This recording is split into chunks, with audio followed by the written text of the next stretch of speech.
یہ برکتوں کا مہینہ ہے، یہ نیکیوں کا مہینہ ہے، یہ امن کا مہینہ ہے، یہ سلامتی کا مہینہ ہے، یہ جہنم سے خلاصی کا مہینہ ہے کہ نبی کریم صلی اللہ علیہ وآلہ وسلم نے جب باقاعدہ طور پر مسجد نبوی میں اس نماز کو پڑھنا شروع کیا تو صحابہ نے حضور کی اس ایکٹیویٹی کو نوٹ کیا اور پھر وہ حضور کے ساتھ جڑ گئے۔ پھر تیسرے دن رسول اللہ صلی اللہ علیہ وآلہ وسلم کے ساتھ صحابہ نے یہی قیام اللیل باجماعت ادا کی جو عام دنوں میں تہجد کی نماز تھی۔ اس چیز کا خدشہ ہوا نبی کریم صلی اللہ علیہ وسلم کو کہ کہیں یہ نماز فرض نہ ہو جائے، تو چوتھے دن آپ اپنے حجرہ مبارک سے باہر نہیں آئے۔ صحابہ نے پوری رات فجر تک انتظار کیا۔ آپ کا ذہن کھولتا جاؤں کہ آپ کسی شخصیت کی نفرت کی آڑ میں کسی مسلک کو ٹارگٹ نہ کریں، بلکہ خود تحقیق کریں، آزادانہ تحقیق کریں اور آپ کو اسلام کی صحیح رہنمائی، صحیح روشنی ملے۔ رسول اللہ صلی اللہ علیہ وسلم رمضان میں بھی قیام اللیل کیا کرتے تھے۔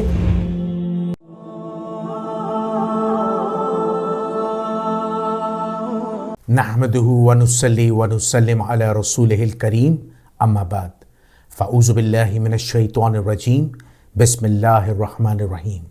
اللہم صلی علی محمد وعلی آل محمد ولا حول ولا قوة الا باللہ العلی العظیم۔ ناظرین سامعین، آپ کا میزبان جنید الرحمن حاضر خدمت ہے۔ ناظرین سامعین، جیسا کہ آپ لوگ جانتے ہیں کہ اس وقت رمضان کا مہینہ شروع ہو چکا ہے، اور یہ مہینہ جو ہے وہ اللہ رب العزت کا مہینہ ہے۔ یعنی اللہ فرماتا ہے کہ اس مہینے میں اللہ کی طرف سے لامحدود نعمتیں، فیوز و برکات نازل ہوتی ہیں، اور اس کے فرشتے ہر مومنین، ہر مسلمان کے گھر پر فیوز و برکات لے کر آتے ہیں اور رحمتیں برساتے ہیں۔ یہ رحمتوں کا مہینہ ہے، یہ برکتوں کا مہینہ ہے، یہ نیکیوں کا مہینہ ہے، یہ امن کا مہینہ ہے، یہ سلامتی کا مہینہ ہے، یہ جہنم سے خلاصی کا مہینہ ہے۔ یہ وہ مہینہ ہے جس میں ہر مسلمان اللہ کی عبادت کر کے، اللہ کو یاد کر کے، اس کے رسول کو یاد کر کے سینکڑوں نہیں، لاکھوں نہیں، کروڑوں نہیں، لامحدود نیکیوں سے مالا مال ہو سکتا ہے۔ یہ وہ مہینہ ہے جس میں آپ اپنی بخشش کروا سکتے ہیں، اپنے لواحقین کی بخشش کروا سکتے ہیں۔ یہ وہ مہینہ ہے جس میں اللہ فرماتا ہے کہ ہم نے اس مہینے میں ایک مبارک رات نازل کی جسے شب قدر کہتے ہیں۔ یہ وہ مہینہ ہے جس میں اللہ فرماتا ہے قرآن مجید میں کہ ہم نے ایک مبارک کتاب نازل کی جو اللہ کا ایک زندہ معجزہ ہے، اور وہ ہے قرآن مجید۔ تو یہ وہ مہینہ ہے جس میں آپ اپنے تمام نامہ اعمال کا جائزہ لیتے ہوئے آپ اس مہینے کے اندر اللہ تعالیٰ کو راضی کر سکتے ہیں، اور اللہ اس کے رسول کی خوشنودی کے لیے ایسے کارنامے سر انجام دے سکتے ہیں جس سے آپ کی دنیا میں بھی آپ کو فلاح ملے گی، اور آخرت میں تو آپ کے لیے فلاح ہی فلاح ہے۔ تو پھر اللہ تعالیٰ کیوں قرآن میں فرماتا ہے فَبِأَيِّ آلَاءِ رَبِّكُمَا تُكَذِّبَانِ، تم اپنے پروردگار کی کون کون سی نعمتوں کو جھٹلاؤ گے۔ تو ناظرین سامعین، آج رمضان سٹارٹ ہو چکا ہے اور رمضان کا پہلا عشرہ چل رہا ہے۔ تو میں آج کا اپنا موضوع آج آپ کو بتاتا چلوں کہ آج کا جو ہمارا موضوع ہے وہ انتہائی اہم اور حساس ہے۔ میں سوشل میڈیا پہ کافی دنوں سے دیکھ رہا ہوں کہ سوشل میڈیا پر انتہائی گرما گرمی کا، انتہائی لڑائی کا ایک ماحول پیدا ہوا ہے، مناظرات کا ایک ماحول پیدا ہوا ہے۔ ایک تو اس قوم کو سمجھ نہیں آتا کہ مسلمان آپس میں لڑ رہے ہیں اور ایک دوسرے کی تکفیر کر رہے ہیں، ایک دوسرے کے مسالک پر حملہ کر رہے ہیں۔ یہ افسوس کی بات ہے۔ اس سے آپ اسلام کا جو چہرہ دنیا کے آگے پریزنٹ کر رہے ہیں وہ انتہائی نیگیٹو، انتہائی منفی ہے۔ لڑائی کس بات پہ ہو رہی ہے سوشل میڈیا پر؟ کہ تراویح جناب بدعت ہے، نماز تراویح بدعت ہے۔ نماز تراویح کی اسلام میں، شریعت میں کوئی حیثیت نہیں ہے۔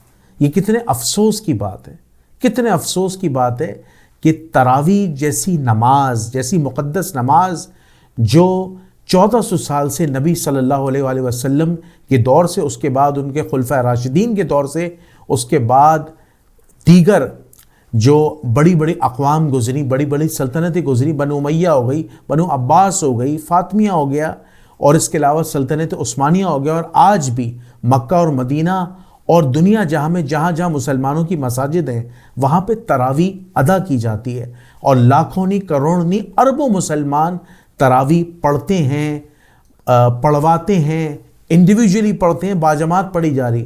لیکن سوشل میڈیا پہ کیا گرمی پیدا کی جا رہی، سوشل میڈیا پر کیا مناظرات ہو رہے ہیں کہ تراویح بدعت ہے.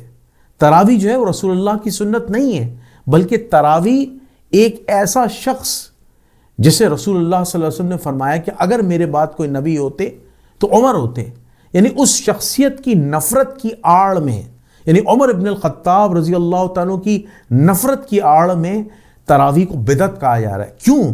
کیونکہ مسئلہ تراویح سے نہیں ہے، مسئلہ نماز تراویح سے نہیں ہے، قیام اللیل سے نہیں ہے، مسئلہ اس شخصیت سے ہے، اور اس شخصیت کا نام ہے عمر ابن الخطاب. چونکہ عمر ابن الخطاب سے ایک خاص طبقے کی، خاص مسلک کی ایک لڑائی ہے، ایک اصولی جنگ ہے، اور وہ ان کی نفرت میں اتنا آگے جا چکے ہیں کہ انہیں سیدنا عمر بن الخطاب رضی اللہ تعالیٰ کو کوئی اقدام، کوئی فیصلہ، کوئی نیک کام، کوئی نیک عمل جو انہوں نے امت کے لیے کیا ہے، جو ان کی قربانیاں ہیں، ان قربانیوں کو وہ نہیں مانتے، ان قربانیوں کو وہ نہیں سراہتے، بلکہ ٹارگٹ کرتے ہیں کہ کسی طرح اس شخصیت پر حملہ کیا جائے اور ان سے ریلیٹڈ جو اقدامات ہیں، جو اسلامی اقدامات ہیں، ٹھیک ہے، اسے نیچا کیا جائے، اسے نیچا دکھایا جائے اور بتایا جائے کہ سنیت جو ہے یا سنی اسلام جو ہے وہ برا ہے اور فلاں اسلام اچھا ہے. یہ روش مسلمانوں کے خاص طبقے کی ٹھیک نہیں ہے. میں تو سمجھتا ہوں کہ ہمیں اس معاملے میں شیعہ سنی تفریق سے ہٹ جانا چاہیے، اور ہمیں ایک آزاد جج ہونے کے ناطے، ایک آزاد قاضی ہونے کے ناطے خود دین اسلام پر تحقیق کریں، اور اس تحقیق کے بعد ہم اندازہ لگائیں کہ آیا جو رمضان المبارک میں جو قیام اللیل ہے، جسے آج کے دور میں اصطلاحی معنوں میں نماز تراویح کہتے ہیں، کیا وہ واقعی میں بدعت ہے بھی یا نہیں ہے، یا وہ رسول اللہ صلی اللہ علیہ وآلہ وسلم کی سنت ہے. تو اس حوالے سے میں آج کا جو ہمارا ٹاپک ہے، میں آپ کو یہ ثابت کروں گا کہ نماز تراویح جو ہے وہ رسول اللہ صلی اللہ علیہ وآلہ وسلم کی سنت رہی ہے، اور اسی سنت کو صحابہ نے اپنایا، تابعین نے، تبع تابعین نے، اور آج تک یہ سلسلہ چلا آ رہا ہے. اس کو خامخواہی بدعت بنا کر عوام الناس کو، مسلمانوں کو گمراہ کی جا رہا ہے. خدا را اگر آپ کو تراویح نہیں پڑھنی مت پڑھیں، کیا ضرورت ہے. لیکن جو لوگ تراویح پڑھ رہے ہیں ان کی آڑ میں مسلمانوں کے اندر نفرت پھیلانا، فرقہ واریت پھیلانا چھوڑ دیں. خدا را اب میں آپ کو نماز تراویح کی تاریخ بتاتا ہوں. دیکھیں تراویح ہے کیا. تراویح دراصل تاریخ اسلام میں رسول اللہ کے دور میں یہ جو تراویح تھی، جو عام دنوں میں تھی، یہ تہجد کی ایک نماز تھی، جسے عربی زبان میں قیام اللیل کہا جاتا ہے. یعنی یہ نماز نبی کریم صلی اللہ علیہ وآلہ وسلم بطور تہجد عام زندگی میں ادا کرتے تھے، اور اس کی رکعات 8 تھیں، اور 3 رکعات آپ ایکسٹرا پڑھتے تھے جو وتر تھی. تو یہ غیر رمضان میں آپ 11 رکعتیں پڑھتے تھے. اسی طرح نبی کریم صلی اللہ علیہ وآلہ وسلم رمضان میں بھی قیام اللیل کرتے تھے، یعنی بیچ رات گزر جانے کے بعد، یعنی رات کے 12 بجے کے بعد، چاہے اب رات کے 2 بجے کہہ لیں، 3 بجے کہہ لیں، یعنی فجر سے پہلے رسول اللہ صلی اللہ علیہ وسلم رمضان میں بھی قیام اللیل کیا کرتے تھے. اور اسی طرح آپ 8 رکعتیں نفل ادا کرتے، نوافل ادا کرتے، اور 3 رکعت آپ وتر ادا کرتے. تو یہ قیام اللیل ہے. تو یہ قیام اللیل رسول اللہ صلی اللہ علیہ وسلم انڈیویجولی ادا کرتے. لیکن نبی کریم صلی اللہ علیہ وآلہ وسلم نے جب باقاعدہ طور پر مسجد نبوی میں اس نماز کو پڑھنا شروع کیا تو صحابہ نے حضور کی اس ایکٹیویٹی کو نوٹ کیا، اور پھر وہ حضور کے ساتھ جڑ گئے. پھر دوسرے دن کیا ہوا کہ بہت سارے صحاباؤں کا تاتا بن گیا. پھر رسول اللہ صلی اللہ علیہ وآلہ وسلم کے ساتھ یہی قیام اللیل جو ہے وہ باجماعت ادا کی گئی. پھر تیسرے دن رسول اللہ صلی اللہ علیہ وآلہ وسلم کے ساتھ صحابہ نے یہی قیام اللیل باجماعت ادا کی، جو عام دنوں میں تہجد کی نماز تھی. تو یہ قیام اللیل ادا کی گئی، اور کہتے ہیں کہ تیسرے دن تو مسجد نبوی کے باہر تک صفیں بنی، باہر تک صفیں بنی. پھر رسول اللہ صلی اللہ علیہ وآلہ وسلم کو اس چیز کا خدشہ ہوا کہ اس چیز کا خدشہ ہوا نبی کریم صلی اللہ علیہ وسلم کو کہ کہیں یہ نماز فرض نہ ہو جائے، تو چوتھے دن آپ اپنے حجرہ مبارک سے باہر نہیں آئے۔ صحابہ نے پوری رات فجر تک انتظار کیا۔ جب فجر کے لیے آپ اپنے حجرے سے باہر آئے اور آپ نے فجر کی نماز ادا کی، تو پھر صحابہ نے عرض کیا یا رسول اللہ، آپ نے 3 دن قیام اللیل میں ہمیں نماز پڑھائی ہے، باجماعت نماز پڑھائی ہے، اب کیا ہوا یا رسول اللہ صلی اللہ علیہ وسلم، آپ نے نماز نہیں پڑھائی؟ تو رسول اللہ صلی اللہ علیہ وسلم کا چہرہ انور تغیر کر گیا اور آپ نے کہا کہ میں جان بوجھ کر چوتھے دن نماز تراویح یا قیام اللیل نہیں پڑھانے آیا، اس لیے کہ مجھے ڈر تھا، مجھے خدشہ تھا کہ کہیں یہ میری امت پر فرض نہ کر دیا جائے۔ چونکہ عام دنوں میں یہ نماز قیام اللیل تہجد ہے، اور تہجد تاریخ اسلام سے یہ ثابت ہے، یہ اسٹیبلش ہسٹری ہے کہ تہجد کی نماز شروع میں مسلمانوں پر فرض تھی، لیکن مسلمان آدھی رات کو اٹھ کر بیداری کی حالت میں تہجد کی نماز نہیں پڑھ پاتے، قیام اللیل نہیں کر پاتے، تو اللہ نے اس حکم کو اٹھا لیا اور کہہ دیا کہ اے رسول، تہجد کی نماز اب آپ پر فرض ہے، اب عام مسلمانوں پر تہجد کی نماز فرض نہیں ہے۔ اب اگر کوئی بطور تہجد کی نماز پڑھتا ہے تو اس کا اجر اس کو ملے گا، لیکن یہ فرائض میں سے نہیں ہے۔ فرائض میں سے مسلمانوں پر 5 وقت کی نماز ہے، لیکن رسول اللہ صلی اللہ علیہ وسلم پر جو نماز فرض تھی وہ 6 وقت کی تھی، جس میں نماز تہجد بھی شامل تھی۔ تو یہ وہ نماز تھی جو قیام اللیل تھی، جو بطور تراویح جو ہے رمضان المبارک میں بن گئی جماعت کی صورت میں۔ تو یہ رسول اللہ نے کہا کہ یہ باقاعدہ طور پر تم پر اللہ تعالیٰ فرض نہ کر دے، جس کی وجہ سے میں نے تمہیں اس عمل سے روک دیا۔ پھر نبی کریم صلی اللہ علیہ وآلہ وسلم نے یہ عمل نہیں کیا، اور رسول اللہ صلی اللہ علیہ وسلم پھر اسی طرح دنیا سے چلے گئے۔ لیکن اس حدیث میں کہیں یہ نہیں کہا نبی کریم صلی اللہ علیہ وسلم نے کہ اب تم نے یہ نماز پڑھنی نہیں ہے، بلکہ نبی کریم صلی اللہ علیہ وسلم نے کہا کہ ہو سکے تو تم اس نماز کو انفرادی طور پر ادا کرو۔ لیکن نبی کریم صلی اللہ علیہ وسلم سے یہ عمل ثابت ہے، قیام اللیل باجماعت ثابت ہے، تو اس کو بدعت کہنا اور کہنا یہ دین میں ایجاد ہے، اور ایک شخصیت کی نفرت کی آڑ میں یہ کہہ دینا کہ یہ اس کی سنت ہے، یہ دراصل زیادتی ہے، یہ ظلم ہے۔ یہ آپ کسی شخصیت کی نفرت کی آڑ میں اتنا آگے بڑھ گئے کہ آپ حقائق اور جو اسٹیبلش ہسٹری ہے، جو ہسٹری آف اسلام ہے، آپ اس سے دور ہو گئے۔ تو خدارہ انصاف سے کام لیجئے، آپ کو تراویح نہیں پڑھنی ہے، مت پڑھیے۔ دوسروں کی نمازوں پر طعن کرنا، تشنیع کرنا، بدعتی کہنا چھوڑ دیجئے۔ خدارہ ایک ہو جائیے، مسلمان بھائی بھائی ہیں، شیعہ سنی بھائی بھائی ہیں، اس نفرت کی آڑ کو ختم کریں، ان بندشوں کو ختم کریں، آئیں کھلے ذہن کے ساتھ تحقیق کریں، کھلے ذہن کے ساتھ ریسرچ کریں، جیسے کہ میں اپنی تحقیق اور اپنی باکمال صلاحیتوں والی تحقیق آپ کے آگے رکھ رہا ہوں اور آپ کو سمجھا رہا ہوں کہ میں بھی تحقیق کر کے بیٹھا ہوں کہ نماز تراویح بدعت نہیں ہے، یہ عمل قیام اللیل ہے، اور یہ رسول اللہ صلی اللہ علیہ وسلم کی زندگی میں ثابت ہے۔ اس کے بعد جب ہم تاریخ اسلام میں آگے بڑھتے ہیں تو حضرت ابو بکر صدیق رضی اللہ تعالیٰ کے دور میں بھی لوگ انڈیویجولی جو ہے انفرادی طور پر یہ عمل کرتے رہے، ٹھیک ہے، چاہے وہ آپ رمضان کی بات کر لیں یا غیر رمضان کی بات کر لیں۔ اچھا، اس کے بعد حضرت عمر رضی اللہ تعالیٰ کے دور خلافت میں کہ شروع کے سالوں میں بھی انڈیویجولی طور پر قیام اللیل ہوتا رہا، لیکن ایک دفعہ حضرت عمر بن الخطاب رضی اللہ تعالیٰ اپنے مؤذن کے ساتھ آتے ہیں اور کہتے ہیں کہ لوگ انفرادی طور پر تتر بتر ہوئے میں، کوئی 2 آدمی صفے بنائے بیٹھا ہے، کوئی 4 آدمی صفے بنائے بیٹھا ہے، کوئی اکیلا بندہ جو ہے وہ تراویح کی نماز قیام اللیل ادا کر رہا ہے رات کے آخری حصے میں، تو کیوں نہ ایسا میں کروں کہ رسول اللہ کی سنت کو زندہ کروں اور ان لوگوں کا ایک امام بنا دوں اور یہ لوگ جماعت کے ساتھ نماز پڑھائیں۔ تو حضرت عمر رضی اللہ تعالیٰ نے کہا کہ یہ ایک بہتر طریقہ ہے جس سے مسلمانوں کی جمعیت مضبوط ہوگی۔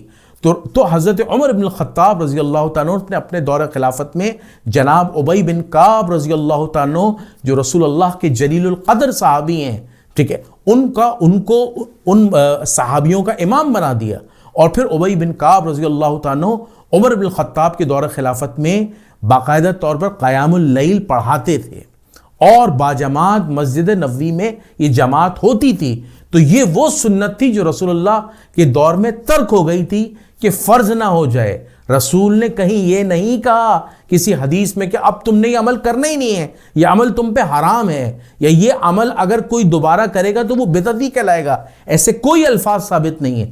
جبکہ رسول اللہ نے کہا کہ تم انفرادی طور پر کر سکتے ہو۔ حضرت عمر رضی اللہ تعالیٰ نے رسول اللہ کی اس سنت کو جو فرض نہ ہونے کی وجہ سے ترک کر دی گئی تھی، اس سنت کو زندہ کیا ہے۔ تو یہ سنت کو زندہ کرنا بدعت نہیں ہے، یہ عین رسول اللہ صلی اللہ علیہ وآلہ وسلم کا طریقہ ہے۔ اور اگر آپ اسے بدعت کہہ بھی رہے ہیں تو اس بدعت سے اسلام کے کسی عقیدے پر مسلمانوں کا کوئی ایفیکٹ ہوا ہے؟ کوئی عقیدے پر فرق پڑا ہے؟ چاہے وہ توحید ہو، نماز ہو، روزہ ہو، حج ہو، زکوٰۃ ہو، قرآن کے احکامات ہو، کچھ بھی نہیں ہے۔ اگر آپ اسے بدعت بھی کہتے ہیں تو یہ بدعت حسنہ ہے، ایک ایسا اچھا کام، ایک ایسا نیا کام جو دین اسلام کے لیے فائدہ مند ہو، یہ بدعت حسنہ، یہ تو جائز ہے۔ اب میں مثال کے طور پر آج ابھی ویڈیو ریکارڈنگ کرا رہا ہوں، یہ تو آج سے 1400 سال پہلے نہیں تھا، یہ بھی بدعت حسنہ ہے، تو پھر یہ بھی نہیں ہونا چاہیے۔ جتنے بڑے بڑے علماء، شیعہ علماء، محققین کے یوٹیوب چینل ہیں، آج سے 1400 سال پہلے کوئی سوشل میڈیا تھا، کوئی الیکٹرانک میڈیا تھا، کوئی ٹی وی تھا، یہ بھی سب بدعت ہے۔ لاؤڈ سپیکر پر بات کرنا یہ بھی بدعت ہے، تو یہ سب بدعت ہے۔ تو پھر تو اگر بدعت کی لسٹ میں آپ کو بیان کرنا شروع کر دوں تو پھر تو آپ پتھروں کے دور میں آ جائیں گے۔ اور الیکٹرانک میڈیا، پرنٹ میڈیا، جو یہ سب بدعت ہے جو 1400 سال پہلے نہیں تھا، تو یہ سارے معاملات فارغ ہو جائیں گے، یہ ساری چیزیں جو ہے ضائع ہو جائیں گی۔ تو لہٰذا یہ بدعت کی رٹ لگانا چھوڑ دیں۔ تو اب میں آپ کے سامنے کچھ حقائق پیش کرتا ہوں، کچھ احادیث پیش کرتا ہوں، جس سے میں آپ کو ثابت کروں گا کہ تحقیق کے طور پر نماز تراویح جو ہے وہ بدعت نہیں ہے، وہ عین نبی کریم صلی اللہ علیہ وسلم کی سنت ہے۔ میرے سامنے کتاب ہے، بڑی مشہور و معروف حدیث کی کتاب ہے، مشکات المصابیح۔ اب میں مشکات المصابیح آپ کے سامنے ایک حدیث پڑھ رہا ہوں، اور اس کا ریفرنس ہے، یہ بخاری کی روایت میں بھی اور یہ صحیح مسلم میں بھی آئی ہے، اور یہ متفقہ علیہ روایت ہے، اور یہ روایت ہے حضرت زید بن ثابت سے۔ اس کا حدیث نمبر ہے مشکات المصابیح، چیپٹر کتاب الصلاۃ اور ماہ رمضان کے قیام کا بیان، اور حدیث نمبر ہے 1295 1295۔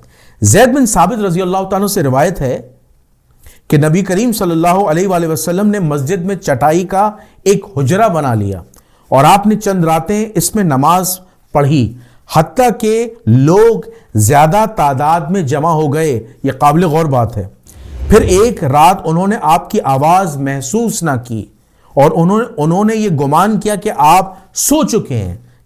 کچھ لوگ کھانسنے لگے تاکہ آپ باہر تشریف لے آئیں، اپنے حجرے سے باہر آ جائیں۔ آپ صلی اللہ علیہ وسلم نے فرمایا، جو کچھ تم کرتے رہے میں نے اسے دیکھا، یہاں تک کہ مجھے اندیشہ ہوا کہ اسے تم پر فرض نہ کر دیا جائے۔ اب یہاں پر قیام اللیل یعنی تراویح کے متعلق نبی کریم صلی اللہ علیہ وسلم اس حدیث میں بیان کر رہے ہیں کہ میں اس لیے حجرے سے باہر نہیں آیا، میں اس لیے اپنے حجرے میں رہا تاکہ یہ فرض نہ کر دی جائے۔ اگر تم پر فرض کر دی جاتی تو تم اس کا اہتمام نہ کر سکتے۔ تو ہم یہی تو کہہ رہے ہیں کہ ہم کب کہہ رہے ہیں کہ یہ فرض نماز ہے، یہ نفل نماز ہے، آپ اسے پڑھیں، بہت ثواب ہے رمضان میں، اسے نہ پڑھیں کوئی گناہ نہیں ہے۔ ہم کب یہ کہہ رہے ہیں کہ یہ واجبات میں ہے، یہ اصول دین میں ہے، یہ نفلی عبادت ہے، لیکن اسے بدعت کہنا اور بدعت کی رٹ لگانا اور ایک شخصیت سے نفرت کی آڑ میں حملے کرنا کہ یہ عمر کی سنت ہے، یہ رسول اللہ کی سنت نہیں ہے، یہ زیادتی ہے، یہ ظلم ہے، یہ اسٹیبلش ہسٹری کے خلاف آپ بات کر رہے ہیں۔ تو اب میں حدیث کے مطابق آگے چلتا ہوں۔ اگر تم پر فرض کر دی جاتی تو تم اس کا اہتمام نہ کر سکتے۔ رسول اللہ کو پتا تھا کہ میری امت مشقت نہیں اٹھا پائے گی، کیونکہ 5 نمازیں ہم مسلمانوں پر بھاری پڑ رہی ہیں، تو اسی وجہ سے یہ چھٹی نماز بھی اگر آ جاتی اور یہ قیام اللیل کی صورت پر ہمارے اوپر فرض ہو جاتی تو مسلمان اسے نہیں نبھا پاتے، اس نماز کو ادا نہیں کر پاتے اور مسلمان گنہگار ہوتے۔ لوگوں اپنے گھروں میں نماز پڑھو، کیونکہ فرض نماز کے علاوہ آدمی کا گھر میں نماز پڑھنا افضل ہے۔ اب یہاں نبی کریم صلی اللہ علیہ وسلم کس چیز کی ترغیب دے رہے ہیں کہ اپنے گھروں کو قبرستان نہ بناؤ، فرض نماز مسجد میں ادا کرو اور جو باقی نوافل سنتیں ہیں وہ اپنے گھر میں ادا کرو، اور گھر میں نوافل ادا کرنا مسجد میں نوافل ادا کرنے سے بہتر ہے، یعنی افضل ہے۔ یہ نبی کریم صلی اللہ علیہ وسلم کی حدیث ہے، اور میں نے آپ کو ریفرنس دیا کہ یہ بخاری میں بھی آئی ہے، مسلم میں بھی آئی ہے، اور یہ حدیث متفقہ علیہ ہے۔ اچھا، اب میں دوسری حدیث کی طرف جا رہا ہوں۔ اب ذرا اس حدیث پہ بھی آپ نے غور کرنا ہے کہ رسول اللہ صلی اللہ علیہ وسلم سے یہ عمل ثابت ہے۔ دیکھیں، یہ جو حدیث میں آپ کے سامنے پیش کر رہا ہوں، یہ مشکات المصابیح کی ایک اور حدیث ہے، 1298 1298 اس حدیث کا نمبر ہے، اور اس کی اسناد صحیح ہیں۔ یہ ابو داؤد میں بھی آئی ہے، ترمذی میں بھی آئی ہے، اور یہ نسائی میں بھی آئی ہے، اور صحیح ابن خزیمہ میں بھی آئی ہے روایت، اور صحیح ابن حبان میں بھی آئی ہے۔ اب یہ حدیث سنیے گا، اس حدیث کے مرکزی راوی ہیں سیدنا ابو ذر غفاری رضی اللہ تعالیٰ عنہ۔ اب وہ بیان کیا کرتے ہیں؟ ابو ذر رضی اللہ تعالیٰ عنہ بیان کرتے ہیں کہ ہم نے رسول اللہ صلی اللہ علیہ وسلم کے ساتھ روزے رکھے، آپ نے اس ماہ میں ہمیں تراویح نہ پڑھائی، یعنی قیام اللیل نہ کیا، حتیٰ کہ 7 دن باقی رہ گئے، یعنی رمضان ختم ہونے میں 7 دن باقی رہ گئے، تو آپ نے ہمیں تراویح پڑھائی۔ پھر نبی کریم صلی اللہ علیہ وسلم نے جب بقیہ 7 دن رہ گئے تو تراویح پڑھائی، یعنی قیام اللیل کیا، حتیٰ کہ تہائی رات بیت گئی، گزر گئی۔ جب چھٹی رات ہوئی تو آپ نے ہمیں تراویح نہ پڑھائی، ٹھیک ہے۔ جب 5ویں رات ہوئی تو آپ نے ہمیں تراویح پڑھائی، یعنی چھٹی رات نہیں پڑھائی، ایک دن کا گیپ لے لیا، اور پھر جب 5ویں رات رہ گئی، اس 5ویں رات میں آپ نے تراویح پڑھائی۔ آپ نے ہمیں تراویح پڑھائی کہ نصف شب بیت گئی، یعنی رات کے 12 بج گئے۔ ہم نے عرض کیا، اللہ کے رسول، کاش کہ آپ اس رات کے قیام کو بڑھا دیتے، یعنی آپ جو نمازیں شارٹ پڑھا رہے ہیں اس قیام کو بڑھا دیتے، یعنی یہ معاملہ آپ سحری تک لے جاتے۔ آپ صلی اللہ علیہ وسلم نے فرمایا، جب آدمی امام کے ساتھ نماز پڑھتا ہے حتیٰ کہ وہ فارغ ہوتا ہے تو اس کے لیے پوری رات کا ثواب لکھ دیا جاتا ہے۔ یعنی یہاں نبی بتا رہے ہیں کہ اگر تم نے آدھی رات میں بھی کوئی عمل کیا ہے تو اللہ اس کا ثواب پوری رات کا دے گا۔ جب 4تھی رات آئی تو آپ نے ہمیں تراویح نہیں پڑھائی، حتیٰ کہ تہائی رات باقی رہ گئی۔ جب 3ری رات آئی تو آپ نے اپنے اہل و عیال اور لوگوں کو اکٹھا کیا اور ہمیں نماز تراویح پڑھائی، اور اتنا لمبا قیام فرمایا حتیٰ کہ ہمیں اپنی سحری فوت ہو جانے کا اندیشہ ہوا۔ راوی کہتے ہیں کہ میں نے کہا، فلاں سے کیا مراد ہے؟ فلاں سے مراد ہے سحری۔ پھر آپ صلی اللہ علیہ وسلم نے مہینے کے باقی ایام میں ہمیں تراویح نہیں پڑھائی۔ یہ روایت کہاں کہاں آئی ہے؟ ابو داؤد، ترمذی، نسائی، ابن ماجہ، اسی طرح روایت آئی ہے، امام ترمذی نے اس کو نقل کیا ہے، آپ نے مہینے کے باقی ایام میں ہمیں تراویح نہیں پڑھائی کا ذکر نہیں کیا۔ یعنی اس پوری حدیث سے ہمیں خلاصہ پتہ چلتا ہے کہ نبی کریم صلی اللہ علیہ وسلم نے مختلف گیپس دیکھے، یعنی فلاں دن تراویح پڑھائی، فلاں نہیں پڑھائی، فلاں دن پڑھائی، فلاں دن نہیں پڑھائی۔ اس سے یہ بات ثابت ہوتی ہے کہ تراویح یا قیام اللیل جسے آپ کہتے ہیں، اور عام دنوں میں یہ تہجد کی نماز کہلاتی تھی، تو یہ قیام اللیل نبی کریم صلی اللہ علیہ وسلم سے ثابت ہے اور باجماعت ثابت ہے۔ تو اس کو بدعت کہنا ناجائز ہے، اسے بدعت کہنا ظلم ہے، اور کسی مسلک پر حملہ کرنا، کسی شخصیت پر حملہ کرنا، یہ ظلم ہے، یہ زیادتی ہے، یہ اسٹیبلش ہسٹری کے خلاف ہے بات۔ اب اس میں ایک اور چیز جو سمجھنے والی ہے، میں ایک اور آپ کے سامنے ایک حدیث پیش کر رہا ہوں، اور یہ حدیث میں آپ کو بتاتا چلوں، یہ متفقہ علیہ روایت ہے، یہ ابو داؤد میں بھی آئی ہے، ترمذی میں بھی آئی ہے، اور بخاری میں بھی آئی ہے، ٹھیک ہے۔ اس روایت کے اس حدیث کے جو مرکزی راوی ہیں وہ عبد الرحمن بن عبد القاری رضی اللہ تعالیٰ بیان کرتے ہیں۔ مشکات المصابیح کی ایک اور روایت ہے 1301 عبد الرحمن بن عبد القاری رضی اللہ تعالیٰ بیان کرتے ہیں کہ میں ایک رات عمر بن خطاب رضی اللہ تعالیٰ کے ساتھ مسجد نبوی میں گیا تو وہاں لوگ متفرق طور پر ایک ایک دو دو اور کہیں چند افراد کی جماعت کی صورت میں نماز تراویح پڑھ رہے تھے۔ یعنی حضرت عمر رضی اللہ تعالیٰ کے دور میں مسجد نبوی میں دیکھا گیا کوئی ایک آدمی نماز پڑھ رہا ہے، کوئی 2 پڑھ رہے ہیں، کسی نے 2 کی جماعت کرا لی، کسی نے 4 کی کرا لی، اور وہ بالکل تتر بتر ہوئے میں، یعنی ڈیفرنٹ لوگ ڈیفرنٹ جماعتوں کے ساتھ انڈیویجولی نماز پڑھ رہے ہیں۔ یہ صورت دیکھ کر عمر رضی اللہ تعالیٰ نے فرمایا، اگر میں انہیں ایک امام کی اقتداء پر اکٹھا کر دوں تو وہ بہتر ہوگا۔ پھر انہوں نے پختہ عزم کیا اور انہوں نے ابی بن کعب رضی اللہ تعالیٰ کے اقتداء میں جمع کر دیا. یعنی ابی بن کعب رضی اللہ تعالیٰ کو ایک امام بنا دیا اور ان کے پیچھے تمام صحابہ کو کھڑا کر دیا کہ اب تم لوگ باجماعت تراویح کی نماز قیام اللیل ادا کرو. راوی بیان کرتے ہیں کہ میں کسی اور رات پھر ان کے ساتھ آیا تو لوگ اپنے قاری کی امامت میں نماز پڑھ رہے تھے. یعنی یہ عمل تراویح کا شروع ہو گیا. عمر رضی اللہ تعالیٰ نے کہا کہ یہ ایک نئی اور اچھی بات ہے جسے بدعت حسنہ کہتے ہیں، اور بدعت حسنہ بدعت نہیں ہوتی. یعنی یہ وہ عمل جو اسلام کے لیے کارساز ہو، وہ عمل جو اسلام کے لیے ایک ویلیو ایڈیشن ہو، ایک ویلیو ایڈڈ سروس ہو، تو یہ بدعت حسنہ جائز ہے. جیسے میں نے آپ سے کہا کہ آج ہم الیکٹرانک میڈیا کا استعمال کریں بدعت حسنہ ہے، جائز ہے. آج ہم کیمرے کا استعمال کریں بدعت حسنہ ہے، جائز ہے. آج ہم سوشل میڈیا، فیس بک، ٹویٹر، واٹس ایپ، موبائل یہ سب یوز کریں بدعت حسنہ ہے، لیکن اسلام کی خدمت کے لیے استعمال کر رہے ہیں.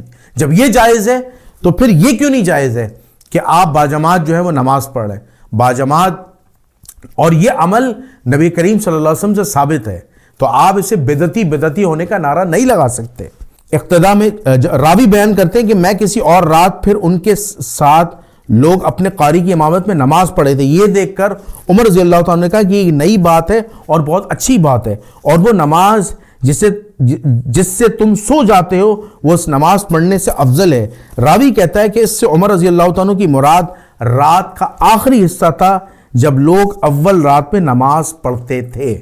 یعنی حضرت عمر رضی اللہ تعالیٰ یہاں فرما رہے ہیں کہ یہ قیام اللیل، یہ تراویح کی نماز جو ہے وہ فجر سے پہلے یعنی آخری حصے کے اندر ادا کی جائے، جیسے رسول اللہ صلی اللہ علیہ وآلہ وسلم کی سنت تھی.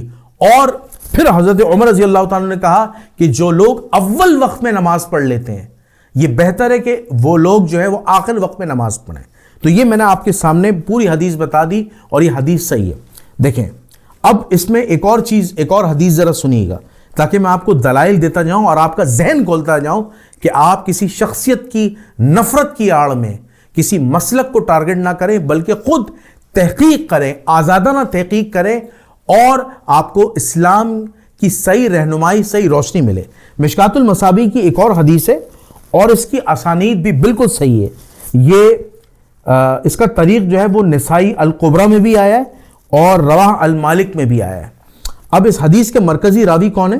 یہ حدیث ہے مشکات المصابیح کی 1302 صاحب بن یزید رحمۃ اللہ علیہ بیان کرتے ہیں کہ عمر رضی اللہ تعالیٰ نے ابی بن کعب اور تمیم داری رضی اللہ تعالیٰ کو فرمایا کہ لوگوں کو رمضان میں 11 رکعت نماز تراویح پڑھائیں، یعنی قیام اللیل کریں.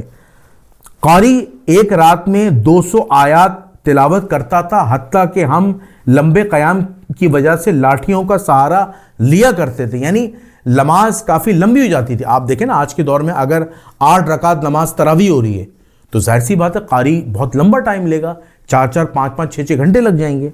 اور ہم طلوع فجر سے تھوڑا پہلے فارغ ہوا کرتے تھے. تو یہ میں نے آپ کے سامنے ایک اور حدیث رکھ دی کہ رسول اللہ صلی اللہ علیہ وآلہ وسلم سے بھی قیام اللیل ثابت ہے، صحابہ کرام رضوان اللہ تعالی علیہم اجمعین کا یہ عمل ثابت ہے، تابعین سے بھی ثابت ہے، تبع تابعین سے ہی ثابت ہے، اور آج تک امت میں نماز تراویح کا عمل چلا آ رہا ہے. تو خدا را کیوں آپ بار بار کہنا کہ تراویح بدعت ہے، سنی گمراہ ہیں، سنیوں کو کچھ نہیں پتا ٹھیک ہے اسلام کا، اور وہ ایک شخص عمر بن الخطاب کی محبت میں اندھے ہو گئے ہیں. خدا را یہ ظلم زیادتی والی باتیں چھوڑ دیں. اللہ کے واسطے مسلک کی لعنت سے، فرقہ واریت کی لعنت سے باہر آ جائیں اور آزادانہ تحقیق کریں. ٹھیک ہے، ہم کب کہہ رہے ہیں، اہل سنت والجماعت کا کب دعویٰ ہے کہ یہ نماز واجب ہے یا فرض ہے؟ ہمارا دعویٰ ہی نہیں ہے، اہل سنت کا دعویٰ ہی نہیں ہے، نہ یہ صحابہ کا دعویٰ ہے، نہ رسول اللہ نے اسے فرض کیا. یہ ایک نفلی نماز ہے، اسے آپ پڑھیں ثواب ہے، اسے آپ نہ پڑھیں کوئی گناہ نہیں ہے. نماز 5 وقت کی فرض ہے، فجر، ظہر، عصر، مغرب، عشاء. یہ ذہن میں رکھیے گا. اور جیسا کہ میں نے آپ کو شروع میں یہ بات بتائی، میں دوبارہ ریپیٹ کر رہا ہوں کہ دیکھیں یہ نماز دراصل قیام اللیل ہے. یہ نماز کیا ہے؟ قیام اللیل. اسے عام دنوں میں جب رسول اللہ پڑھتے تھے 8 رکعتیں اور 3 رکعت وتر پڑھتے تھے تو یہ تہجد کی نماز تھی. لیکن جب یہ عمل رمضان المبارک میں آیا تو یہ عمل باجماعت ہوا، رسول نے 3 دن پڑھائی، تو یہ عمل جو ہے وہ قیام اللیل میں چلا گیا باجماعت صورت میں. چونکہ یہ عمل عام دنوں میں رسول اللہ بطور تہجد انڈیویجولی ادا کرتے تھے، کیونکہ ان پر فرض تھی، مسلمانوں سے یہ حکم اٹھا لیا گیا تھا. اس کے بعد یہ قیام اللیل جو ہے وہ حضرت ابو بکر کے دور میں انڈیویجولی ہوتا رہا، پھر حضرت عمر نے اس کو باجماعت کیا، اور پھر اس کے ساتھ وقت کے ساتھ ساتھ اس کی ٹائمنگ پیچھے آتی گئی. یعنی اب آج کا مسلمان کیسے رات کے 3 بجے مسجد میں جا کر اور امام اٹھ کر جو ہے وہ ہزاروں نہیں کئی سو افراد کی امامت کرا سکے، بہت مشکل ہے یہ کام. تو وقت کے ساتھ ساتھ نماز تراویح یا قیام اللیل کی ٹائمنگ پیچھے آتے آتے آتے پھر اسے عشاء کے فوراً بعد منعقد کر دیا گیا کہ اب امت کے جو علماء صالحین ہیں انہوں نے کہا کہ نماز تراویح چونکہ تہائی رات میں آدھی رات کے بعد پڑھنا بہت مشکل ہے اور مسلمان کا اتنا ایمان مضبوط نہیں ہے، ان کے ساتھ کئی پرابلمز ہیں، چاہے آپ سماجی پرابلمز کہہ لیں یا آپ معاشی پرابلمز کہہ لیں یا آپ پرسنل پرابلمز کہہ لیں، تو یہ نماز وقت کے ساتھ ساتھ اس کی ٹائمنگ بدلتی گئی اور یہ عشاء کے ساتھ ایڈ کر دی گئی کہ آپ عشاء کے فوراً بعد جو ہے نماز تراویح پڑھی جائے گی. اور یہ جو تراویح لفظ ہے، جیسے میں نے شروع میں بھی بتایا اور میں دوبارہ ریپیٹ کر رہا ہوں، تراویح جو ہے وہ کوئی حدیث کے اندر لفظ ثابت نہیں ہے، یہ ہماری عام اصطلاح میں ہم اسے تراویح کہتے ہیں. اصل میں یہ قیام اللیل ہے جو کنیکٹڈ تھا عام دنوں میں اس کے تہجد کے ساتھ. یہ میں نے آپ کو پوری کلیریفیکیشن دے دی. تو میں ایٹ دا اینڈ آپ کو یہ بات واضح سمجھاتا چلوں، بتاتا چلوں کہ دیکھیں اسلام کے اندر بدعت کیا چیز ہے. بدعت وہ عمل ہے جو نبی کریم صلی اللہ علیہ وآلہ وسلم سے عمل ثابت نہ ہو. بدعت وہ چیز ہے جس کا کوئی تصور شریعت میں نہ ہو، کیونکہ ہر بدعت ایک ضلالت ہے اور ہر ضلالت گمراہی ہے، اور ہر گمراہی جو ہے وہ جہنم کی آگ کی طرف لے جاتی ہے، یعنی جہنمی ہو جاتا ہے آدمی. تو کیا 1400 سال سے رسول اللہ اور ان کے اصحاب، ان کے اہل البیت، ان کے تابعین، تبع تابعین، اولیاء اللہ، صالحین، علماء، فقہاء اور دیگر اقوام، اربوں مسلمان جو ہیں جو تراویح کے ماننے والے ہیں اور ان میں سے بیشتر تراویح پڑھتے ہیں، دنیا جہاں میں تراویح پڑھائی جاتی، تو ہم سب گمراہی پر ہیں، ہم سب بدعتی ہیں؟ ایسا نہیں ہے. رسول اللہ کی صحیح حدیث ہے، رسول اللہ صلی اللہ علیہ وآلہ وسلم نے فرمایا کہ میری امت کبھی بھی گمراہی پر جمع نہیں ہو سکتی. یہ صحیح حدیث ہے. تو اسی وجہ سے یہ چیز ذہن میں رکھیے گا کہ یہ جو بدعتی بولا جا رہا ہے کہ اہل سنت بدعتی ہیں، نماز تراویح پڑھنا بدعت ہے، یہ سراسر جھوٹ ہے، پروپیگنڈا ہے، اور یہ ایک مسلک کو ٹارگٹ کیا جا رہا ہے. خدارہ آزادانہ سوچ رکھیں، اپنے ذہن کو کھولیں، تحقیق کریں، ریسرچ کریں اور پھر فیصلہ کریں کیا چیز بدعت ہے اور کیا چیز بدعت نہیں ہے. تو میں اس ویڈیو کو اس دعا کے ساتھ اینڈ کرتا ہوں کہ اللہ تعالی ہمیں نبی کریم صلی اللہ علیہ وآلہ وسلم، ان کے برحق صحابہ اور اہل البیت کی سنتوں کو زندہ کرنے والا بنائیں. کل قیامت کے دن حضور علیہ الصلوۃ والسلام کے ہاتھوں سے حوض کوثر سے پانی نصیب فرمائے اور بغیر حساب کتاب کی جنت الفردوس میں داخلہ نصیب فرمائے. آپ کا میزبان جنید الرحمن کو اجازت دیجیے. انشاءاللہ تعالی ایک نئی تحقیق کے ساتھ، ایک نئی ریسرچ کے ساتھ دوبارہ حاضر ہوں گے. اس وقت تک کے لیے السلام علیکم ورحمۃ اللہ وبرکاتہ.